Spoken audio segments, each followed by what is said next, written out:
Me presento, mi nombre es Felipe Alonso Benítez Mejía, yo soy el coordinador de calidad e innovación del Colegio Bilingüe de Enseñanza.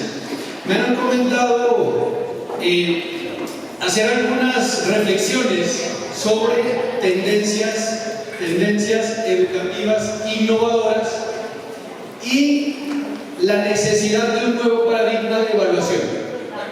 Es bastante largo este tema, voy a tratar de en esta hora resumirlo y tratar de esto también hacerlo dinámico. Como lo decían nuestros panelistas anteriores, los procesos de aprendizaje requieren no solamente la teoría, está bien y es necesaria, pero tienen que pasar por la acción. De lo contrario, la fijación de los aprendizajes pues no es tan efectiva. Bueno, entonces voy a arrancar recordando alguna información que es necesaria que la tengamos en cuenta. ¿Tengo control? Gracias. Que es necesaria que la tengamos en cuenta para dar contexto. Entonces voy a hablar un poco inicialmente de los escenarios globales, pero quiero que estos escenarios globales que deben contextualizar el proceso educativo se miren con ojos de esperanza. Que también recuerden ustedes, uno de los lemas que hemos elegido para este congreso es la esperanza. Es la esperanza en tiempos de incertidumbre. Entonces, lo que voy a presentar acá, como les digo, es algo que quizás ustedes ya lo tienen, ya lo han analizado, ya lo conocen. Entonces, voy a agilizar esta parte. Lo primero es que para hablar de tendencias educativas innovadoras, tenemos que repasar un poco qué pasa en el mundo.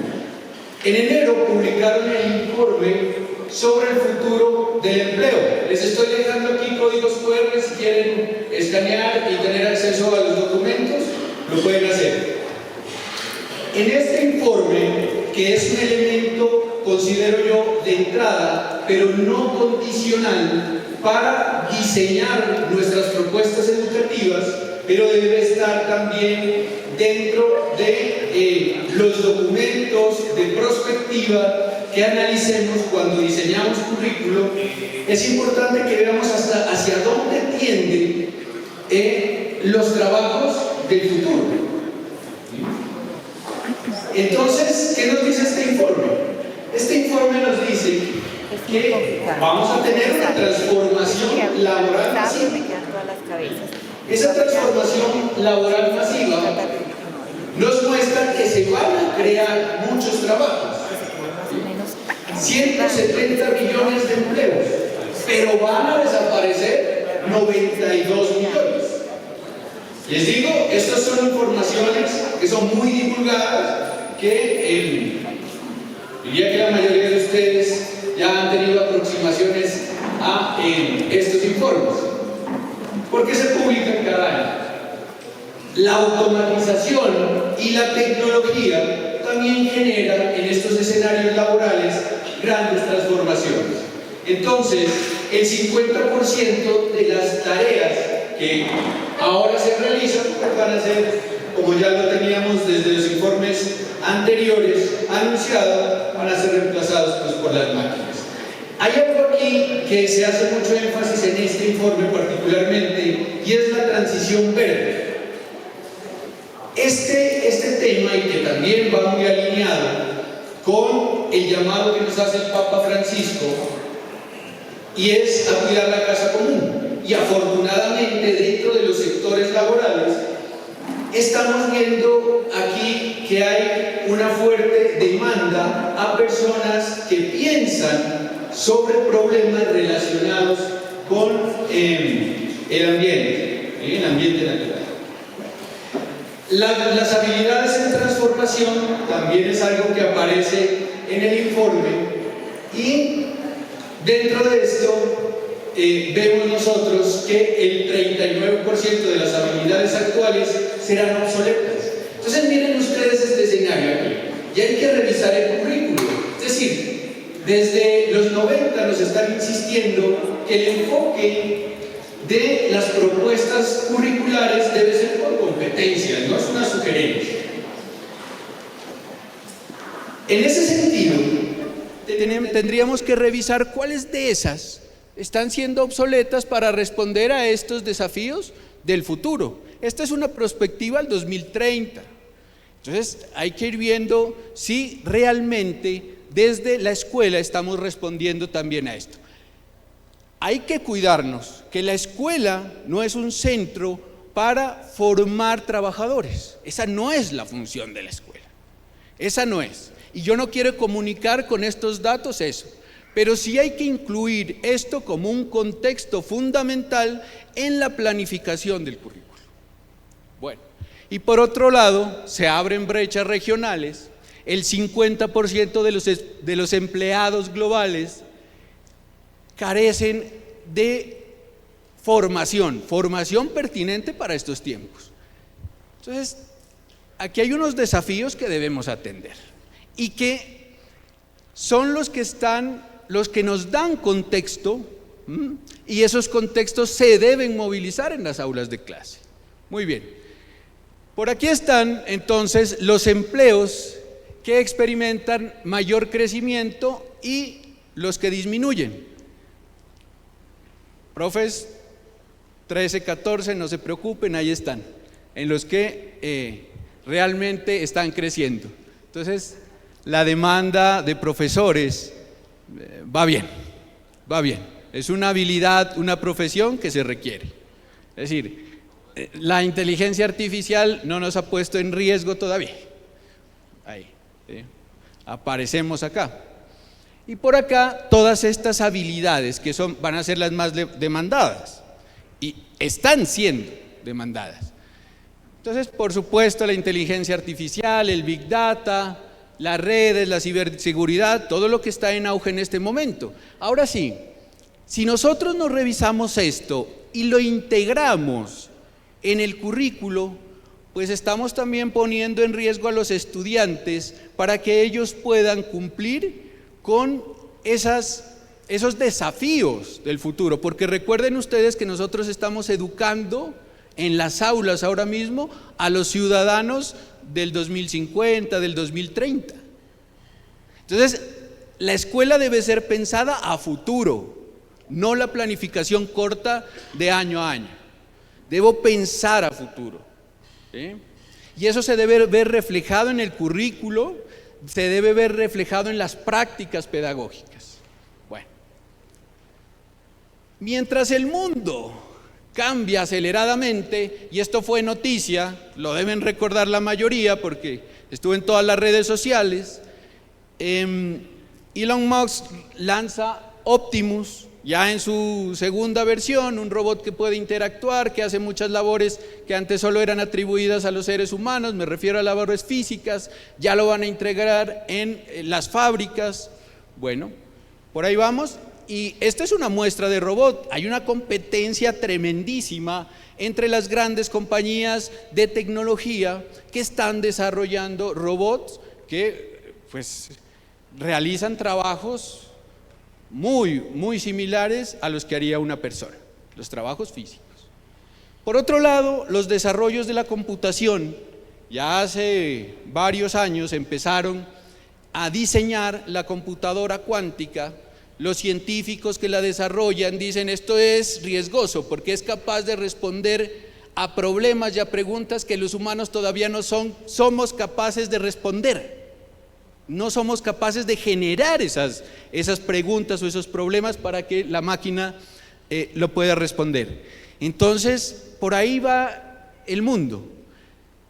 Desarrollan una tercera versión de un motor tan potente que va a hacer posible los viajes a Marte y que va a empezar también a abrir la posibilidad que podamos ir de turismo al espacio.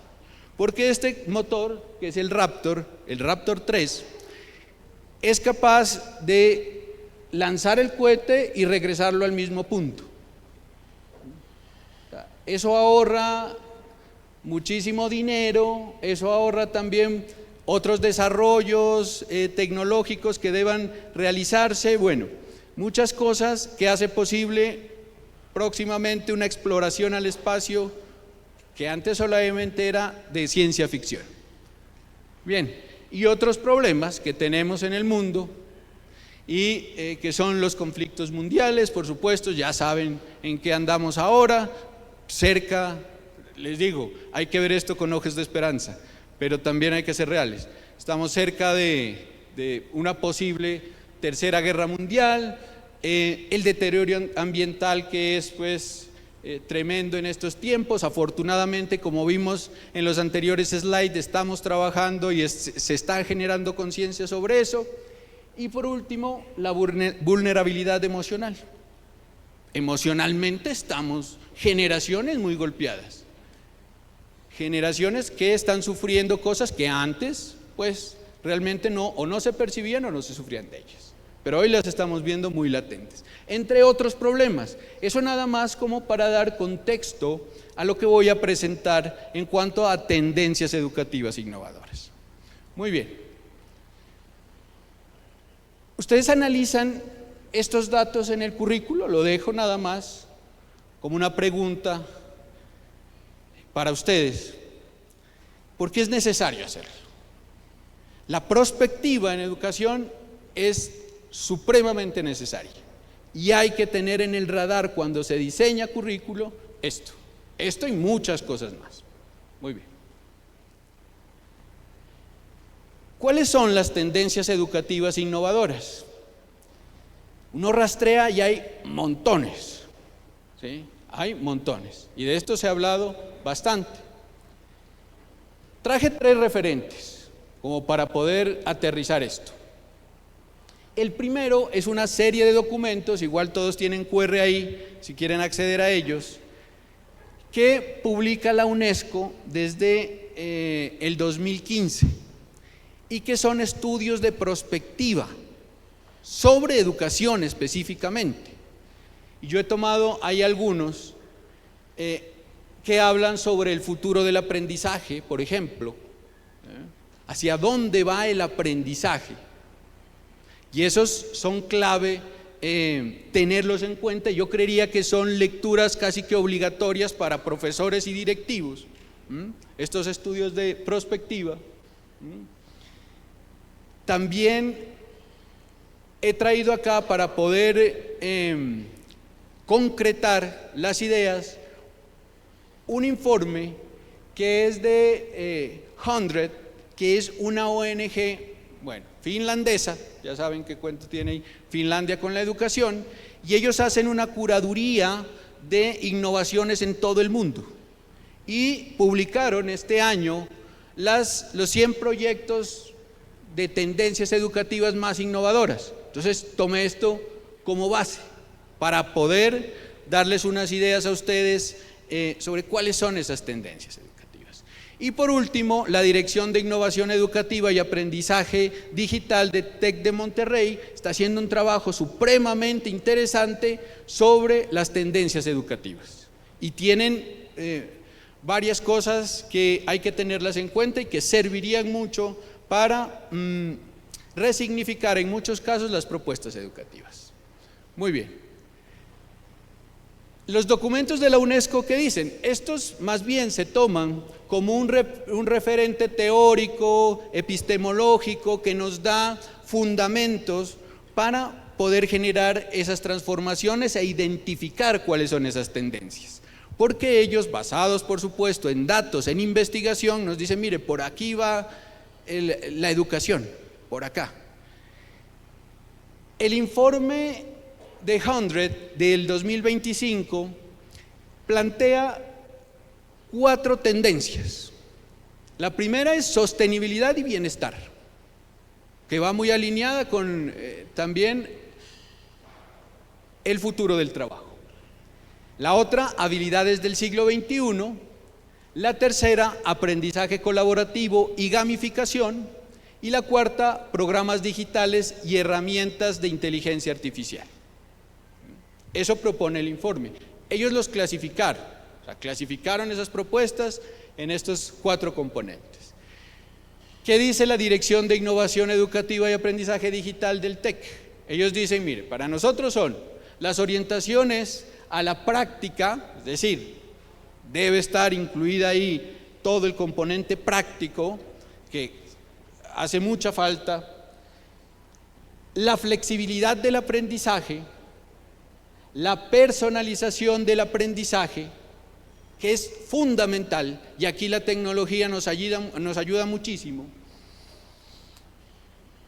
También el trabajo emocional, las competencias emocionales, hay que trabajarlas y consideran ellos que son fundamentales. El enlace de la escuela con el mundo y por último, la educación digital. Bueno, esto es en síntesis lo que nos dicen estos referentes. Y yo me atreví a crear uno particular para este evento. Y dije, bueno, viendo qué tenían ellos, explorando las iniciativas, yo propongo estos tres. El primero es educación para el bienestar. Ese es fundamental. Y yo escuchaba acá a los rectores de los colegios que nos acompañaron en el panel, que lo ven necesario integrar como un programa, ven necesario integrarlo de manera seria el trabajo de la gestión emocional. ¿Cuántos de ustedes en sus colegios, bien sea como docentes o directivos, han conocido casos de estudiantes que por crisis emocionales, cualquiera que sea el motivo y su afección, pues les impide el desarrollo de las competencias? Les impide la interacción misma, ir al colegio. Bueno, entonces aquí vamos a ver que debemos hablar de escuelas emocionalmente sanas, donde integramos la prevención y manejo de la ansiedad, depresión, estrés, pánico, entre otras cosas. Bueno, bien. El segundo es la ciudadanía global. Y aquí encerré varias cosas que decían los referentes y he relacionado sobre las competencias del siglo XXI. Entonces aquí hablamos sobre el trabajo colaborativo, el pensamiento crítico, la creatividad, la innovación, la solución de problemas. Fundamental. Por ahí van las tendencias educativas innovadoras. Y por último, tecnologías emergentes. Dentro de tecnologías emergentes, pues está sin lugar a dudas la inteligencia artificial, el Big Data, el diseño 3D, la impresión 3D, la realidad virtual, la realidad aumentada. Muy bien. Entonces, yo quise coger estos referentes, estos tres referentes, hay muchísimos más, seguramente ustedes conocen muchos más que esos que puse, pero para fines de la conferencia tomé esos tres referentes que son recientes y que me parecieron que dan un cuerpo sólido a mi participación y organicé estos tres. Bueno, entonces imagínense ustedes en la escuela que se pueda de alguna manera organizar el currículo en estos tres aprendizajes. Hay una densidad de contenidos en el currículo grandísimo, ustedes saben, 11 materias, las materias además se dividen en las matemáticas en los 5 pensamientos, algunos dan estadística por aparte, las sociales también, y se da historia por aparte, y democracia por otro lado, bueno, ¿sí? Entonces hay una fragmentación del saber grandísima, y desde hace rato nos están diciendo, pues, no sugieren, trabajen pensando en la complejidad. Y ahí entra el francés que plantea el paradigma de la complejidad, Edgar Morin, que es una de las personas que la UNESCO llamó en los 90 para pensar un poco sobre esas transformaciones y escribió los 7 saberes necesarios para la educación del futuro, hace rato. Muy bien. Y sugiere, bueno, empiecen a unir, empiecen a buscar integración. Bien. hasta aquí un marco teórico para explicar de dónde salió lo que les estoy presentando, pero quiero proponer ejercicios prácticos, es decir, que hagamos cosas. Entonces vamos con educación para el bienestar. Bien, lo que voy a presentar a continuación es un caso real. Un amigo mío me pone un mensaje de voz, no lo pongo acá por respeto pues a él, pandea a la IA que haga la transcripción y les voy a narrar qué es lo que me pone él en cuanto a educación para el bienestar. Voy a poner un caso concreto y que después ustedes lo analicen y podamos trabajar ahí. Bueno, entonces, el caso es Isabelita. Voy a leer. Isabela, esta es la narración de él, del papá de Isabela, de mi amigo. Entonces dice, Isabela, hasta el segundo año le iba muy bien. En este momento está en tercero y empezó a ver otra clase de temas más complicados, como la descomposición de números, sumas más grandes, multiplicación de 2 cifras. Este año cambiaron mucho la dinámica de las clases, partiendo que no tienen un único profesor, ahora tienen varios, son 13 materias, son 10 profesores. Entonces hay un profesor mal geniado, me decía él, hay otra profesora buena gente, otra nos saluda, otra que los critica, ya entenderás. Bueno, una de las profesoras les pone una evaluación y les da 5 o 10 minutos para que la respondan. Pasado este tiempo les quita la hoja, sin preguntarles nada. Durante la clase, prácticamente los estudiantes no se pueden mover. Si se agachan a recoger el lápiz, les dice, usted está charlando, por esa razón lo retira del salón. Cuando no llevan una actividad, tienen que ir a la coordinación. En ese momento llaman a los papás para firmar un acta de compromiso. Les recuerdo, caso real.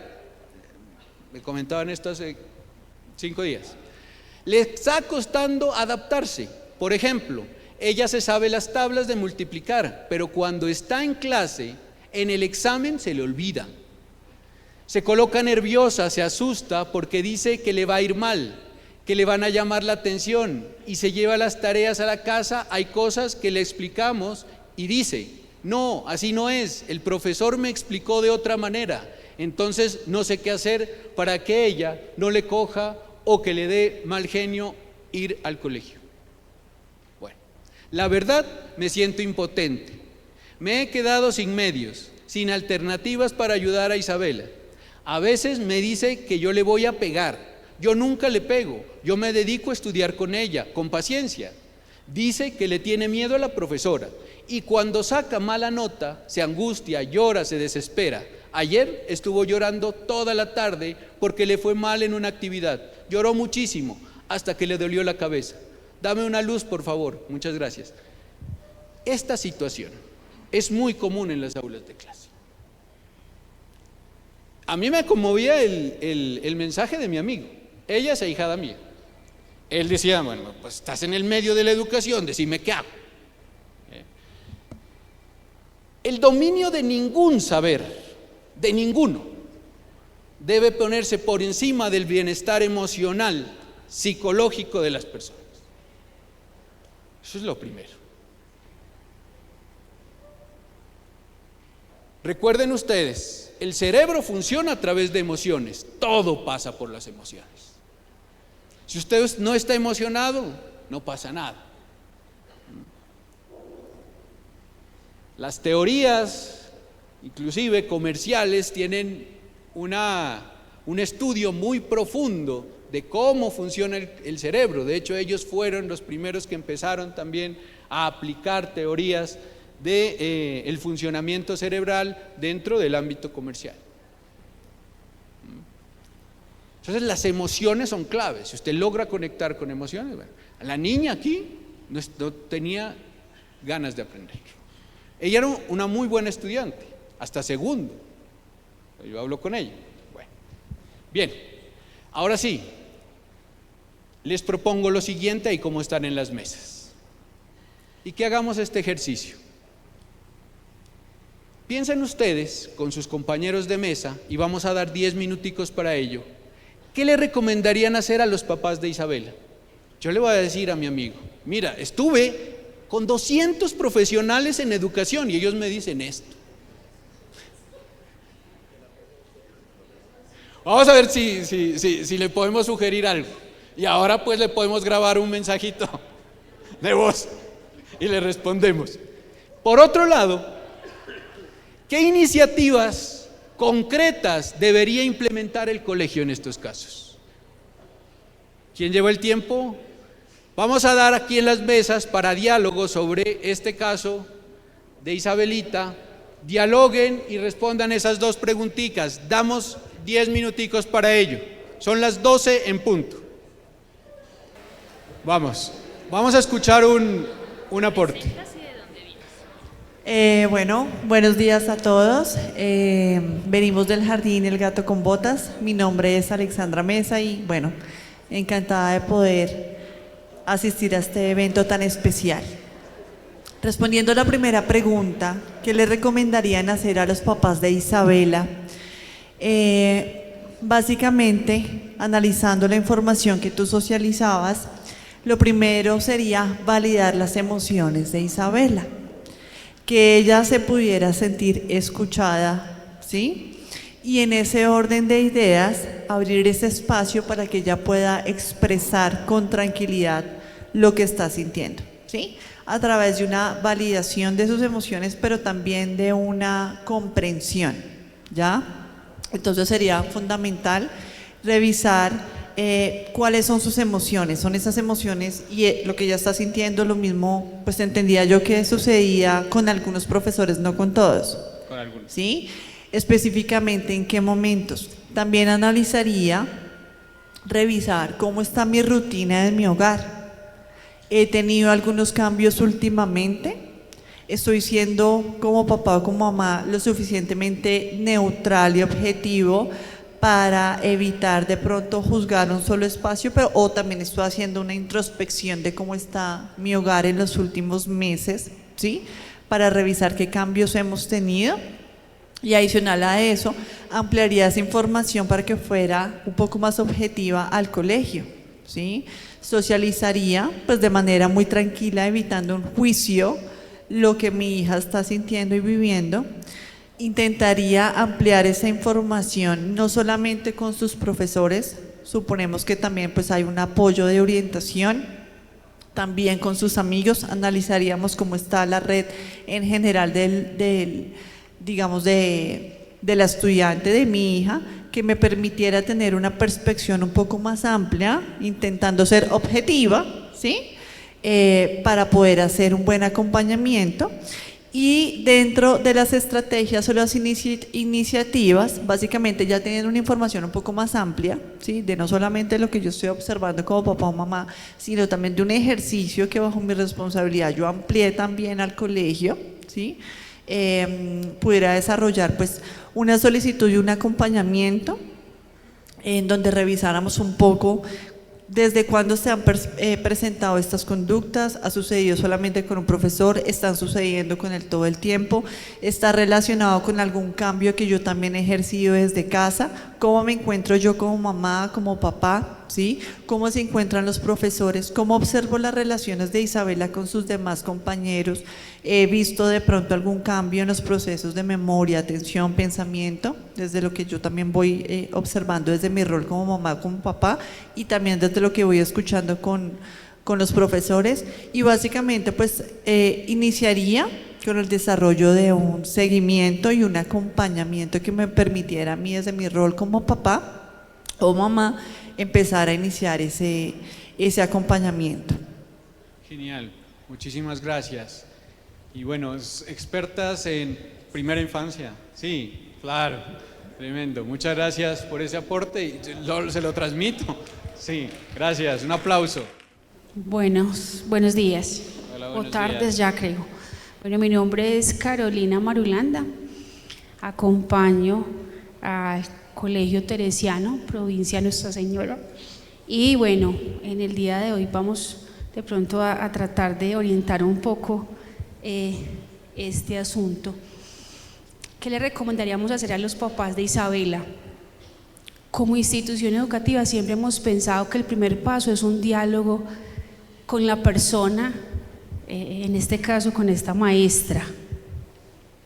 Hay que conversar primero con la maestra, escucharla, que ella escuche a ese papá, poder identificar aquellos elementos que quizás pues en los que hay diferencias o diferimos, pero al mismo tiempo poder entender realmente el fondo del asunto, porque como papás ya escuchamos a nuestra hija en casa, vemos una situación, tenemos que empezar a como padres de familia a manejar esos protocolos de las instituciones educativas, conocerlos, a dónde nos dirigimos.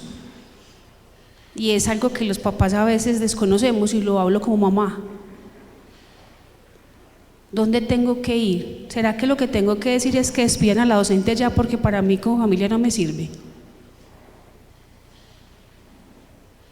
Entonces creemos que esa primera recomendación es muy importante, conversar primero con la maestra, escuchémosla.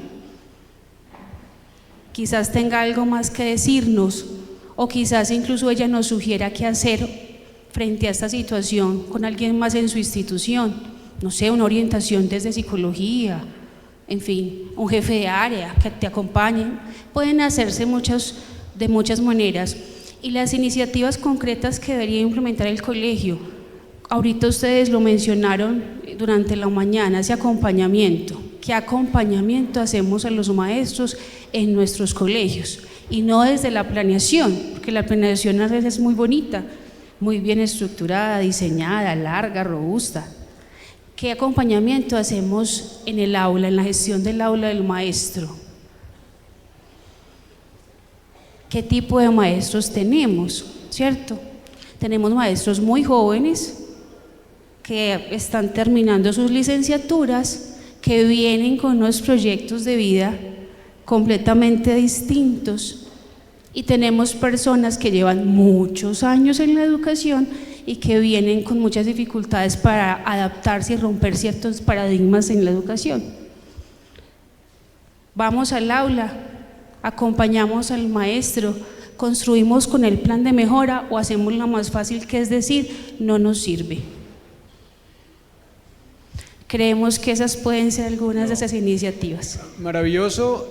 Y aquí también hay que tener en cuenta que la gestión de las emociones no solamente va hacia los estudiantes, sino también los maestros. ¿Qué le pasa a la profe? ¿Quién sabe, no? Sus emociones cómo están. Entonces aquí también se abre campo para analizar o ampliar este tema dentro del colegio. Entonces, para recordar, estamos en educación para el bienestar. Muy bien, el caso de Isabelita, lo que ustedes proponen. Ahora, ¿qué tendencias educativas hay sobre esto? Entonces voy a presentar algunas. Esta, que es la más conocida, Ruler, es una estrategia para gestionar emociones y que es 360, es decir, va también para docentes, para estudiantes, para directivos, está desde los más pequeñitos, y es una estrategia bastante nutrida y consolidada. La diseñó la Universidad de Yale. Y tiene, Ruler es el acrónimo de reconocer, comprender, etiquetar, expresar y regular. Es lo que se trabaja ahí. Y se trabaja con 4 herramientas. La primera es una carta que se hace colaborativamente y se escribe con los compañeros y se asumen compromisos de cómo me gustaría ser tratado y cómo debería tratar a los demás, cómo debería manifestar también las emociones que siento. Después viene un medidor de emociones. El medidor de emociones es una cuadrícula que está indicada, por un lado la energía y por otro lado las emociones que tienen. Y entonces el niño va poniendo sus emociones de acuerdo a cómo se va sintiendo. Bien, ¿ahí qué estamos haciendo con esta herramienta? Estamos escuchando lo que dice el niño. O sea, le permitimos que se manifieste en esto. Después viene un metamomento y es reflexionar sobre lo que el mismo niño o niña hace. Cuando yo me siento enojado, ¿qué hago? Y empiece a pensar, y aquí vamos desde lo metacognitivo y a reflexionar qué ha pasado. Y que sobre eso empiece a buscar también el camino, cómo podría yo corregir esto, cómo podría yo gestionar mejor mis emociones. Y por último, un blueprint. Esto es para que se vayan registrando las emociones que tiene el estudiante. Entonces, bueno, esta que es una iniciativa creada por Yale, puede ser una herramienta que la pueden explorar ustedes y útil, pero además hay más cosas, hay un montón. Entonces aquí pude curar algunas cosas, ahí les pongo los QRs. Está Emociones para la Vida, un programa de educación socioemocional que lanzó la Alcaldía de Bogotá, con un montón de recursos que tienen ustedes ahí a disposición, está libre, gratuita, ¿sí? Está también Paso a Paso, un programa de educación socioemocional para secundaria, desde grado octavo, encuentran ahí el material también. Es decir, la educación socioemocional no es un tema, no le integro porque no puedo pagar un consultor o no tenemos tiempo para diseñar el programa, ya están. Abra el espacio y intégrelo, ojalá de manera paralela al currículo o integrado a algunas áreas o transversal, ¿sí? De tal manera que se puedan trabajar. La caja de herramientas también, que es un documento donde van a encontrar varios recursos de gestión emocional, todos gratis. Las alcaldías han sacado, el Ministerio de Educación ha sacado material, ¿sí? Y hay un estudio también sobre educación emocional, donde hicieron o incluyeron a 80,000 estudiantes para poder analizar qué pasa con los procesos de educación socioemocional. Y es este último estudio que les pongo acá, que lo hace la UNESCO. Entonces ahí, si quieren métrica, la vamos a tener. Bueno, quería compartirles estos recursos que pueden ser útiles para ustedes, para que se puedan ser implementados o revisados en su colegio y podamos empezar a trabajar o a fortalecer los programas de gestión emocional o socioemocional con los estudiantes, también con los maestros y demás personal que trabaja en los colegios, universidades. Muy bien. Me voy a pasar a tecnologías emergentes. Las tecnologías emergentes, como ya lo había mencionado, son todas estas aquellas que están surgiendo en este momento y están tomando fuerza y están transformando diferentes sectores. Entre ellas, por supuesto, la inteligencia artificial generativa. Hago aquí también una invitación para que la última conferencia, y se queden hasta ella, va a ser especialmente de inteligencia artificial aplicada a educación. Yo voy a hacer nada más una introducción muy breve a este tema. Muy bien. La inteligencia artificial, pues ya lo han mencionado acá, cambia diferentes sectores, entre ellos el de la educación. Entonces nosotros no podemos darle la espalda a esto. Bien. ¿Tenemos sonido?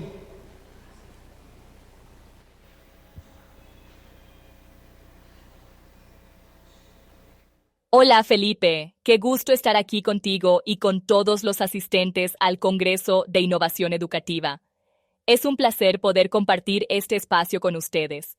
Y bueno, antes de seguir adelante, tengo que hacer un pequeño comentario sobre la capacidad de atención que tenemos todos hoy en día. La verdad es que a veces la atención es más escasa que un billete de 100,000 a final de mes. A todos nos pasa, entre tanto estímulo, es normal que la mente se nos fugue un poquito. Pero no se preocupen, vengo con una receta infalible para recobrar esa atención perdida. Les cuento un chiste rápido, especialmente para todos los profesores que están aquí. Ahí va. ¿Por qué el libro de matemáticas se deprimió? Porque tenía demasiados problemas. Espero que eso haya sacado una sonrisa. Y si no, al menos un pequeño ajá, que eso también cuenta. Ahora, sin más preámbulos, le cedo nuevamente la palabra a Felipe, quien tiene más por compartir con nosotros. Muchas gracias. Bueno, Una muestra de lo que hace la inteligencia artificial, que ya ustedes han de generar contenido con ella, pero que nos permite personalizar también la forma como estamos enseñando. Estos avatar lo puede hacer usted o el creado, se puede hacer usted como avatar, o puede poner a cualquier personaje. El texto fue creado también por inteligencia artificial, hay que saberle preguntar a la inteligencia artificial, y bueno, los chistes fueron también creados por IA. Todo, ¿sí? Nada más como para dar un preámbulo a quien sí es el experto en esto, en inteligencia artificial, pero que entendamos también que a través de esta herramienta, que no podemos prohibir en los colegios, que hay que regularla, por supuesto. Ya hace poco se lanzó un COMPES sobre este tema en Colombia, pero que sí facilita mucho el trabajo y nos da la posibilidad de atender las singularidades de los estudiantes, de personalizar la educación. Ya pues los estudios que se tienen del funcionamiento del cerebro nos han dicho que todos aprendemos de forma diferente. Esto lo dijo hace más de 400 años Santa Juana del Estonac a través de un lema: no todos calzan el mismo pie. Muy bien, entonces hay que apoyarnos en inteligencia artificial para ello. Bueno, vamos a ver, y les traía un ejercicio acá muy sencillo, y esto es un documento que todos los que están en el aula lo deben conocer, los estándares básicos de competencias. He tomado un ejemplo del área del lenguaje, y para ver cómo utilizamos una herramienta de inteligencia artificial para esto. Entonces, miren ustedes, hay un tema acá también que debería abordar en esta conferencia, y es el tema de evaluación. Es decir, hay que cambiar el paradigma de evaluación. Si estamos transformando, si vienen unas nuevas formas de educar, una nueva manera de educar, la evaluación no puede estar estática. Quizás hay que replantear esa evaluación sumativa, esa evaluación que promedia, pero en ese promedio se nos pierden muchos rastros del desarrollo de habilidades de los estudiantes. Eso lo podemos nosotros mejorar, y hay que integrar también la tecnología para ello.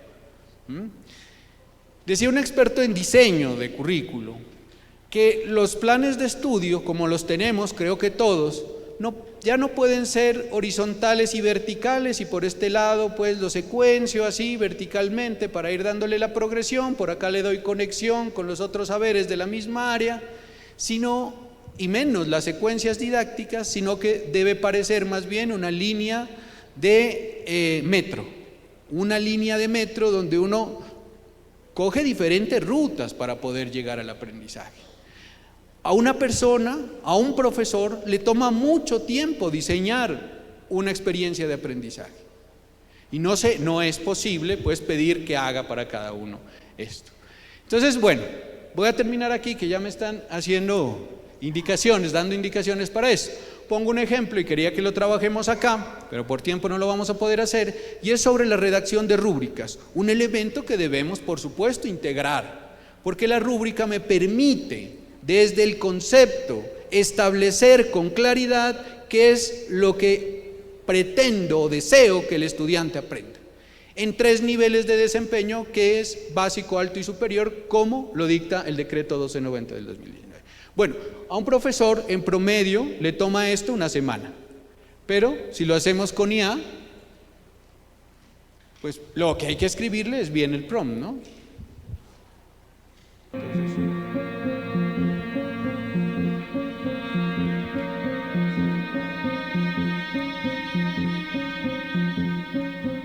Yo cargué aquí los datos, le pedí que me redacte las rúbricas teniendo en cuenta lo que me pide el decreto 1290 y los 3 niveles de desempeño, en básico siendo el dominio del concepto, alto la aplicación del saber y superior lo metacognitivo.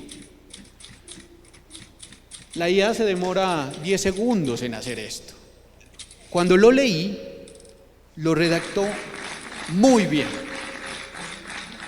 ¿Por qué no lo integramos en los procesos de planificación del currículo, que nos permiten acelerar y tener mucha más precisión también en lo que estamos enseñando? Entonces, nada más, el ejercicio tenía otros complementos acá. pero por cuestión de tiempo, pues lo vamos a dejar por aquí. Le pedí que me haga, alineado a las rúbricas, por lo menos 2 actividades y cada actividad una evidencia de aprendizaje. Pues lo hizo sin ningún problema. Lo que se demoró el video, ya. ¿Cuánto le toma a un maestro hacer todo eso? O sea, ustedes, y cuando está del lado de coordinación, le dice, mira, te ponemos en 15 días me entregas, voy a revisar. No ha entregado. No, es que es larguísimo. Mientras yo estoy en clase, después voy a la planificación, abran una jornada pedagógica para hacer eso que no alcanzamos. Pues miren, hay una herramienta acá. Hay una herramienta, hay que saberle pues utilizar. Muy bien, más o menos como lo que hizo Bloom con la taxonomía, ya está para la IA. Entonces aquí, ahí pueden escanear este recurso y lo pueden tener, y son todas las herramientas basadas en inteligencia artificial que la pueden utilizar para diferentes cosas. Hay unas muy interesantes para poder hacer investigación con los estudiantes, para generar videos como el que vieron ustedes, bueno, para personalizar la educación. Entonces ahí les pongo este recurso que es muy interesante y que está dividido pues por necesidades. Muy bien, igual vamos a compartir esto en las memorias. Muy bien, ciudadanía global, bueno, voy a acelerar esto. 2 programas que quiero compartirles. My Machine es un programa pensado para los estudiantes de primaria, secundaria y hasta universidad. Entonces ellos empiezan, los más pequeñitos dan una idea, los más grandes arman un concepto y los de la universidad lo que hacen es el prototipo. Entonces trabajan todos en conjunto. Esto es un tema de ciudadanía global para poder desarrollar con los estudiantes esa capacidad de trabajar con otros. ¿Por qué no rompemos también el paradigma de dividir, que tenemos en este momento, que deben trabajar los niños de grado primero con grado primero? No pueden trabajar con los de segundo, no podemos unirlos. A veces hay esa diferencia. Tenemos aquí amigos del Meta, que tienen una experiencia maravillosa con Escuela Nueva, y esa es una de las grandes innovaciones de Colombia, y esa debería estar presente en estos congresos. Design for the Change, una iniciativa también para que puedan trabajar ustedes, y ahí les pongo, más adelante les pongo los códigos QR para que puedan trabajar desde el pensamiento de diseño con los más pequeñitos. Ahí está toda la instrucción, se pueden hacer, diseñar estrategias maravillosas. Ellos van desde el desarrollo de un sentir sobre un problema, desarrollo de la imaginación, pasan a concretar una solución y por último la presentan. Este programa tiene un concurso muy interesante que lo lanzan cada año. Es genial y se trabaja sobre problemas reales. Ahí están los códigos QR si ustedes quieren explorar estas 2 iniciativas que están, y las tomé de la selección que hacen los finlandeses de las innovaciones del 2025. Bueno, les agradezco mucho a todos. Para esto era la foto, para agradecerles, y nos vemos pronto. Hasta luego.